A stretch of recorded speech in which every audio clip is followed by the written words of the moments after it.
Hi guys, today's focus is system thinking, chaos theory, and complex systems.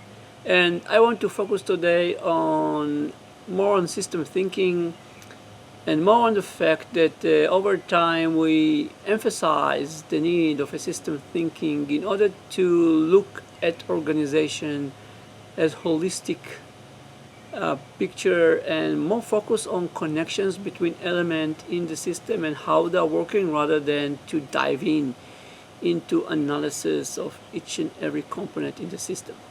And to be honest enough, I think the reality is in the middle. So I like to take the yin and yang and say one of them is analysis and one of them is synthesis, and they're both actually needed in order to understand an organization.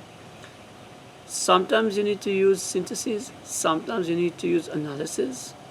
And what we find out that works the best, for us at least, is to start with synthesis and to find issue with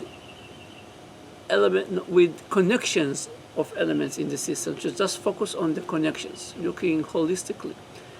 If you find any issues there, fix them before you're doing any analysis, because you might be surprised to find out that most of your core root causes are sitting in those connections, in the way that the system designed.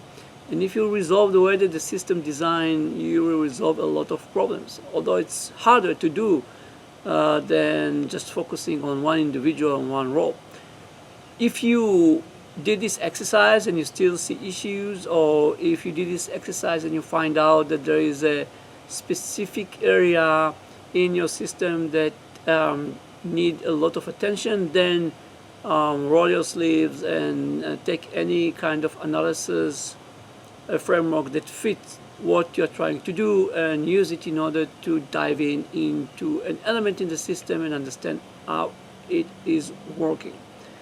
But definitely don't just do analysis, because this is what most of us doing for a long time, and it feels that the same problem are here with us for a long time, so it means that we didn't manage to resolve them. And don't do just synthesis, because not everything is just in the connections between elements in the system, it's everywhere. So that's the message for today. Yin and yang, synthesis and analysis, use them together wisely when you're trying to find out how to resolve, or first of all, what is the root cause, and then how to resolve it. That's all for today.